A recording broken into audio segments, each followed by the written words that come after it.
Hi, welcome to this AS level statistics, that is paper 21 of May 2019.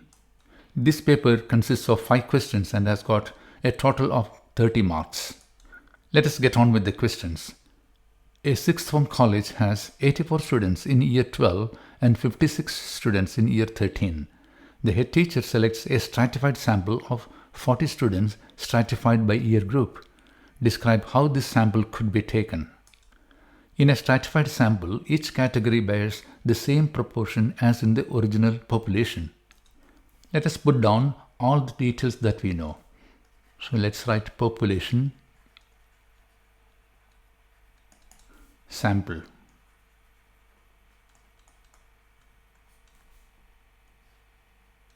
We have been told that there are 84 students in year 12 group and there are 56 students in year 13 group, bringing up a total of 140 students.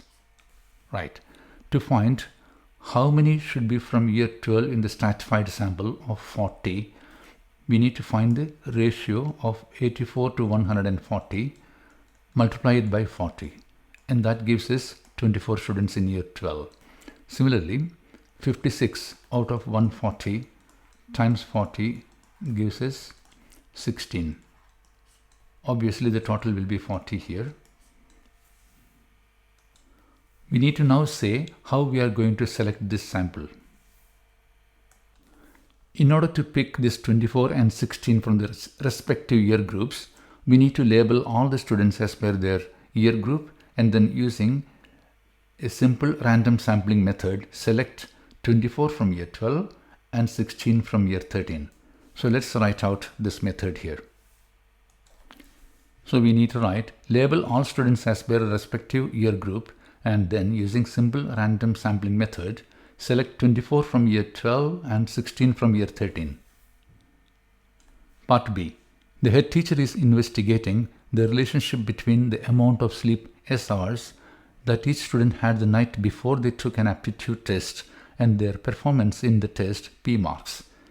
For the sample of 40 students, he finds the equation of the regression line of P on S to be P equals 26.1 plus 5.60 S. With reference to this equation, describe the effect that an extra 0.5 hours of sleep may have on an average on a student's performance in the aptitude test. So the equation goes like this: P equals 26.1 plus 5.60 S, where S is the number of hours of sleep the night before and P is the number of marks.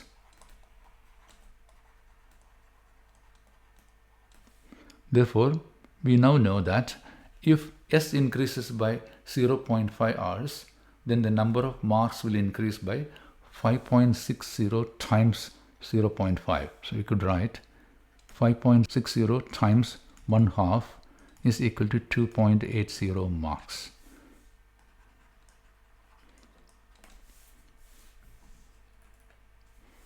An extra 0.5 hours sleep will increase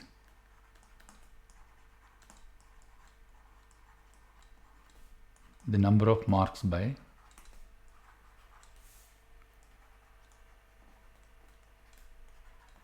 2.80. That's it. Part C. Describe one limitation of this regression model. In all model related questions, you can expect a final 1-mark question where you may have to write something about this model, talking about the limitation or some improvement. So in this case, when you look at this model, you can see that when the number of sleep hours increases, the number of marks will also increase without any limit, because they didn't put any domain restriction on the number of sleep hours. That is, it should have been between 1 and 7 hours or 1 and 10 hours or 1 and 12 hours, some such. Otherwise, it goes on endlessly in increasing the number of marks, which is not practical. That's what we need to bring out in our answer.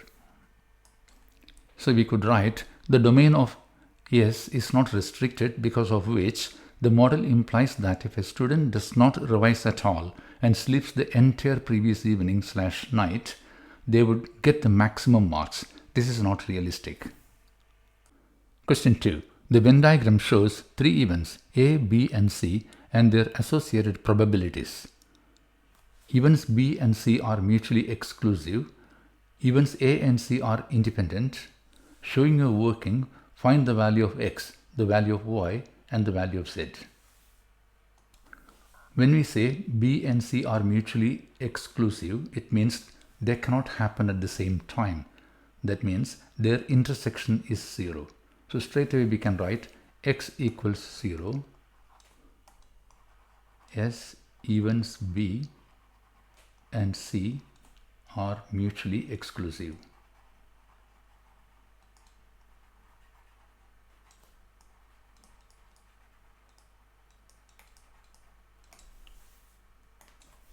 Now we have to find the values of two unknowns Y and Z, and therefore we have to develop two simultaneous equations from the information that we know. Firstly, we can use the concept that the sum of all probabilities equals 1. So sum of all probabilities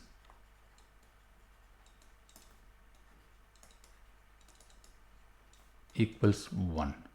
That means starting from the left hand side, 0.10 plus Y plus 0.30 plus Z.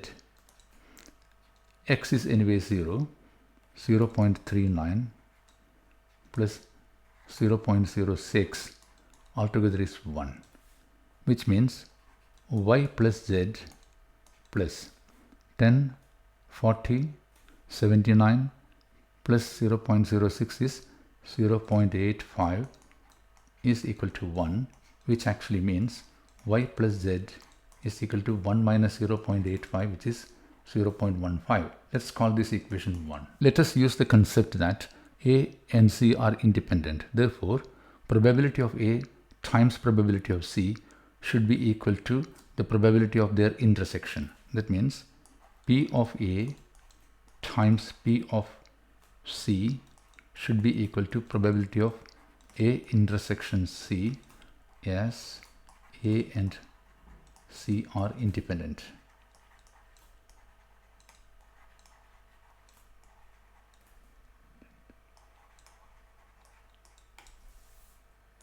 So writing the probabilities, probability of A equals 0.10 add Y plus Z.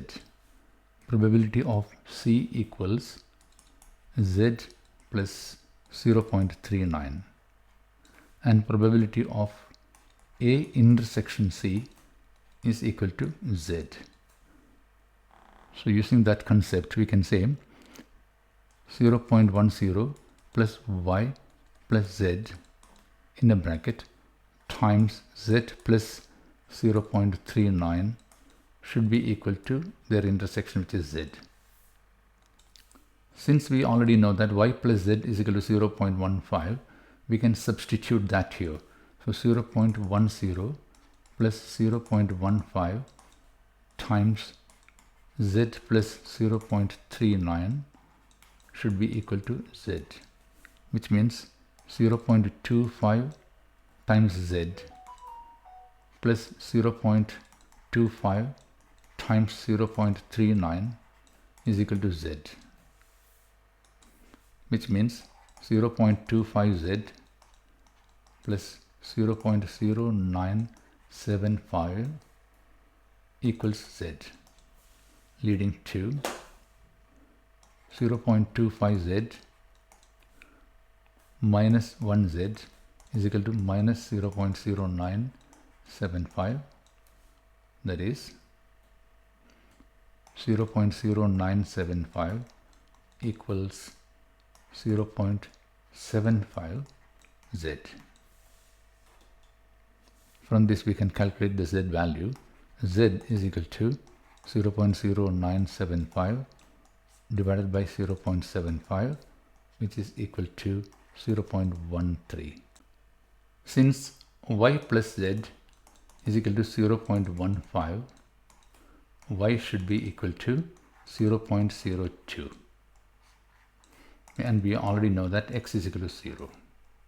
So these are the values of x, y and z. Question 3. A fair 5-sided spinner has sides numbered 1, 2, 3, 4 and 5. The spinner is spun once and the score of the side it lands on is recorded. Write down the name of the distribution that can be used to model the score of the side it lands on. The key words here are it's fair as well as has sides numbering 1, 2, 3, 4, 5 which are discrete values. Therefore, each of them will be having the same probability. So we could write this is discrete uniform distribution.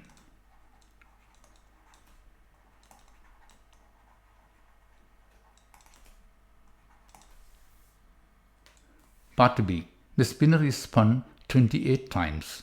The random variable x represents the number of times the spinner lands on 2.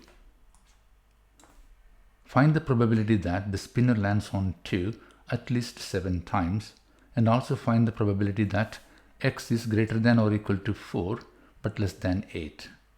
So let's do the B part I.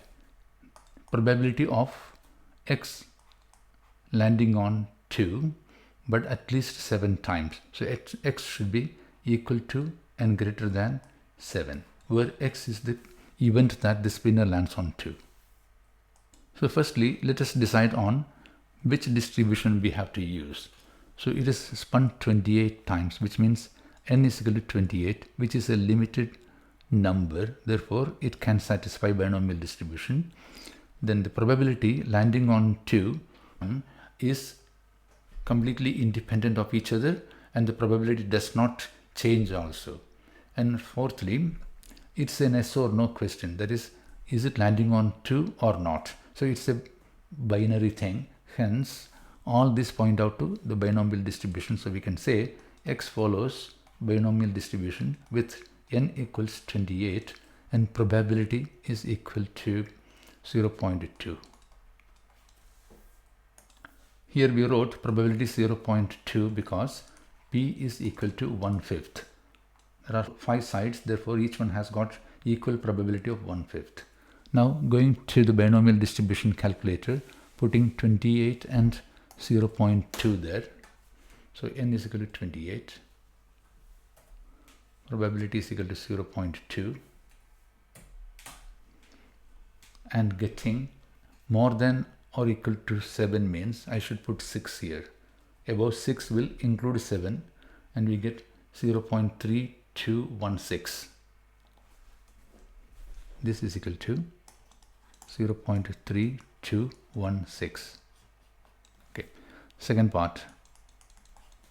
Probability of x being greater than or equal to 4 but less than 8. So let's go back to the calculator once again. Now I have to put the same number 28, probability remains the same, but between we need to put 4 and 7 because it has to exclude 8 but include 7. So that probability is 0.658. Correct. That's equal to 0.658. Question 4. Joshua is investigating the daily total rainfall in Herne for May to October 2015. Using the information from the large data set, Joshua wishes to calculate the mean of the daily total rainfall in Herne for May to October 2015. Using your knowledge of the large data set, explain why Joshua needs to clean the data before calculating the mean. In the large data set for daily total rainfall, the data will be containing several cells which are marked as TR. This stands for trace, which represents that the rainfall was less than 0.05 millimeters. Now, when we calculate the mean, we can't add TR to the other data. Therefore, we need to convert this into a number. What we usually do is we divide this by 2 to find the midpoint and take that as a number for that particular cell and add it along with the other numbers. That's what we have to bring it in our answer. Trace data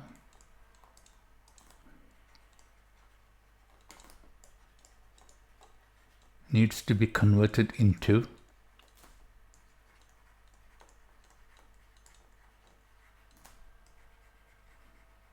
numbers before calculating the mean.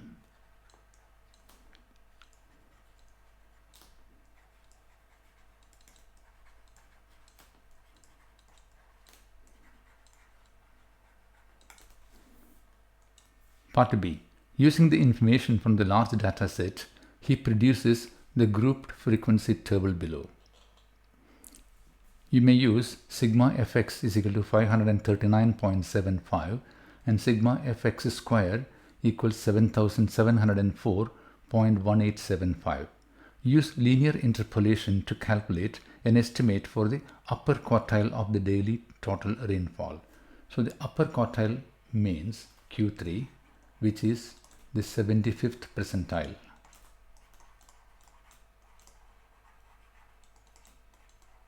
So first we need to find the total frequency by adding up this column. So that gives us 184. So we can say B total frequency equals 184. Therefore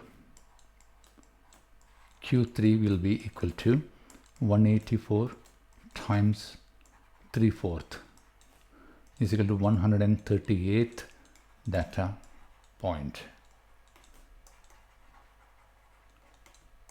Now how to calculate the 138th data point?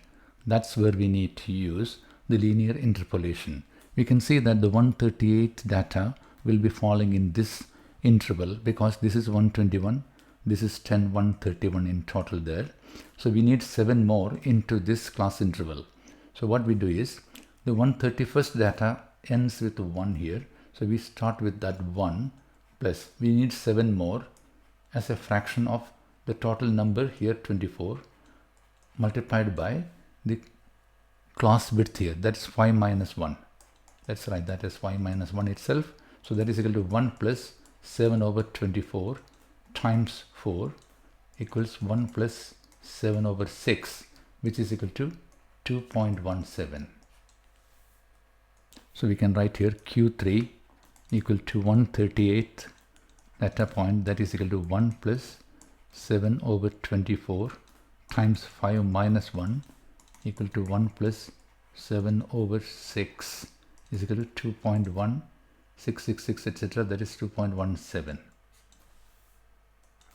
Part C. Calculate an estimate for the standard deviation of the daily total rainfall in Hearn for the May to October 2015. So that uses these two values. So we can write standard deviation sigma is equal to mean of the squares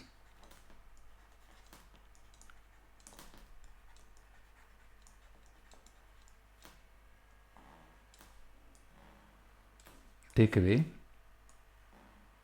square of the mean.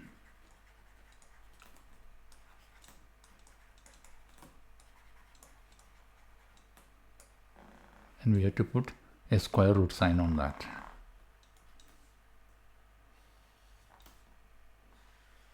So using the values given in the question,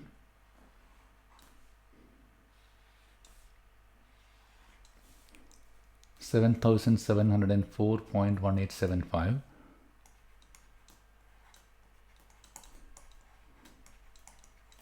divided by the total frequency 184 minus square of the mean. So mean is fx summed up divided by the total frequency, that is 539.75 over 184 to the power of 2.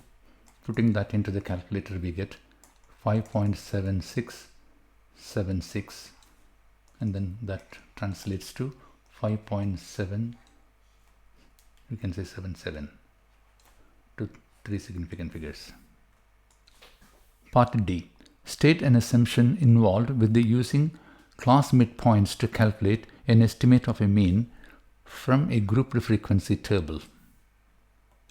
In a grouped frequency table, while calculating the mean, we take the midpoint here and multiply by the frequency for each of these class intervals, and then sum them up and divide by the total frequency to find the mean. So this actually assumes that the data values are distributed uniformly within each class. So we say using midpoints to calculate mean assumes that values are distributed uniformly within the class intervals. Let's go to the next part.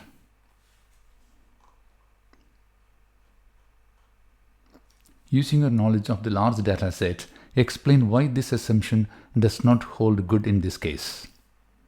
In the large data set for rainfall, you can see many values which are 0, and therefore if you find a midpoint in this class interval and multiply by this frequency of 121, which is heavily skewed because all the others are 10, 24, 12, etc., there will be a gross increase in the data value than what could have been there, because we are assuming that there is a midpoint here while these values are quite close to 0 or even 0.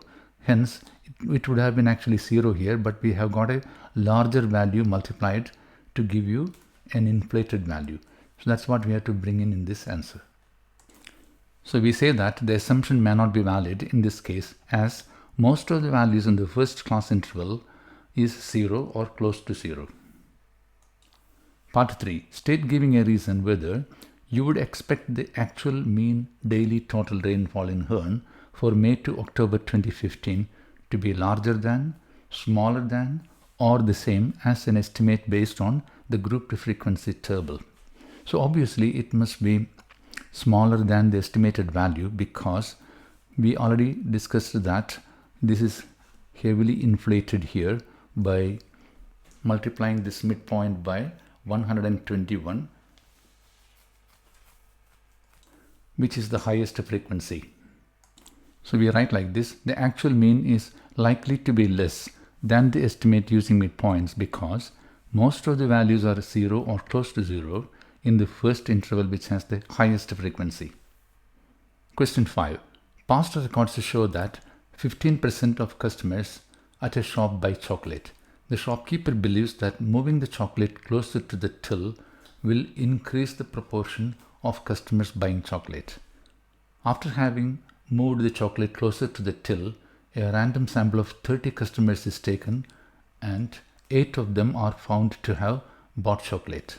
Julie carries out a hypothesis test at 5% level of significance to test the shopkeeper's belief. Julie's hypothesis test is shown below.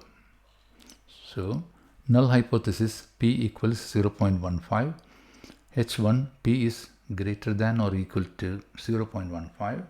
Let X be equal to the number of customers who buy chocolate, and X follows binomial distribution 30, 0.15, and probability of X being equal to 8 is equal to 0.0420, and as 0.0420 is less than 0.05, so we reject HO. There is sufficient evidence to suggest that the proportion of customers buying chocolate has increased. Question. Identify the first 2 errors that Julie has made in her hypothesis test. So let us review all the jottings done by Julie. So null hypothesis is probability is equal to 0.15. That seems to be correct because the probability believed it to be true is 0.15. Then alternate hypothesis P is greater than or equal to 0.15, which is not correct. The correct alternate hypothesis should be H1 P should be greater than 0.15, which is what the shopkeeper believes after it has moved near the till. Let's go on. Let X be the number of customers who buy chocolate. That's correct definition of X. Then X follows binomial distribution 30, 0.15, that's also correct. Probability of x being equal to 8 is equal to 0.0420 is not correct. Here, the probability that she should be testing is x being greater than or equal to 8. Okay, that is equal to something. And then we don't need to go further. Let's write these two. The alternate hypothesis should be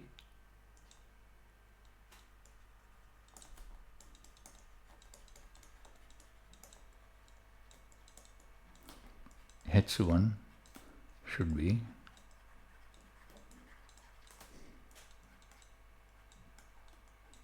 probability should be greater than 0.15. That is the first error. Second error is probability of x being greater than or equal to 8 is equal to something is to be calculated.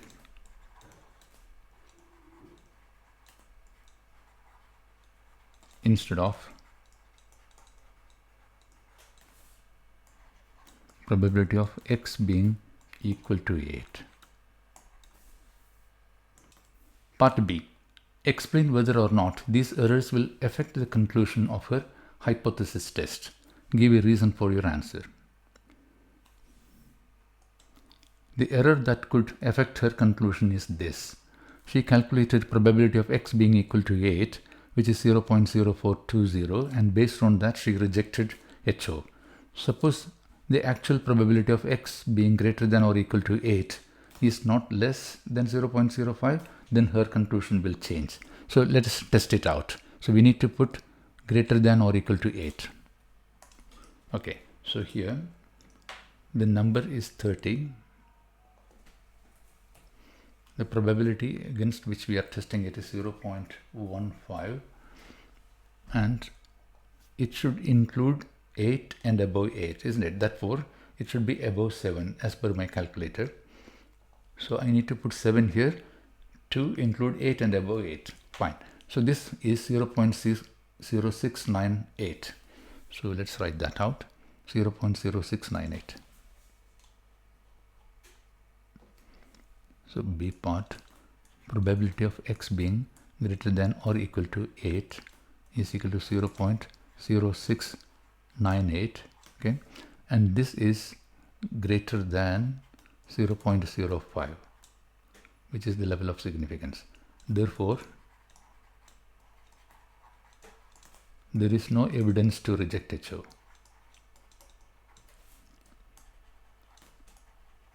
There is no sufficient evidence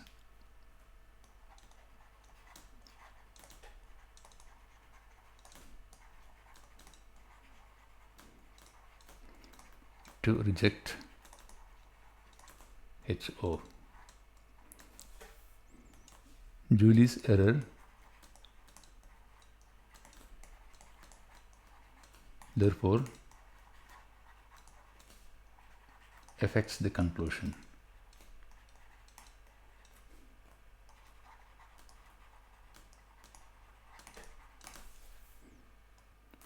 Part C. Find, using a 5% level of significance, the critical region for a one-tailed test of the shopkeeper's belief. The probability in the tail should be less than 0.05.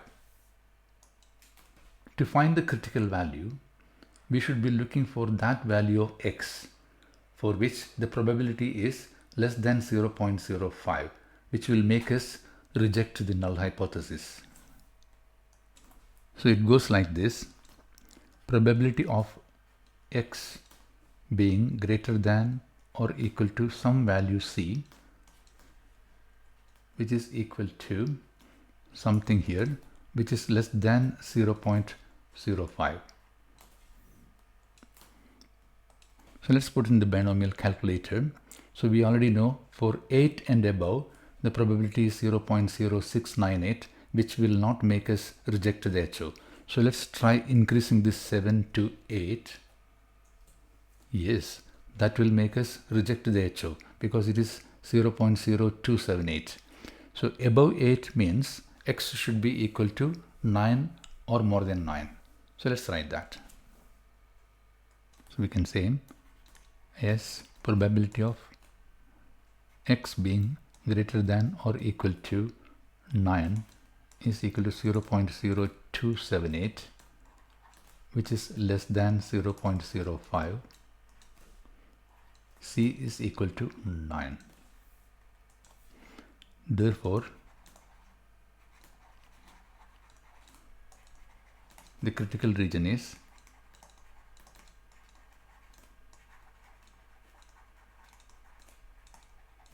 X should be greater than or equal to 9.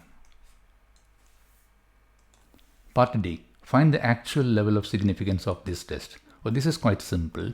The actual level of significance is that value of the probability which will make us reject the HO. So we write here D. The actual value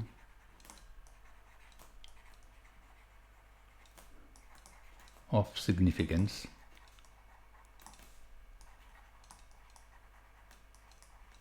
equals 0.0278. Well, that's the end of the question paper. Hope you enjoyed it and trust that this was helpful to you. I will see you in the next walkthrough. Bye.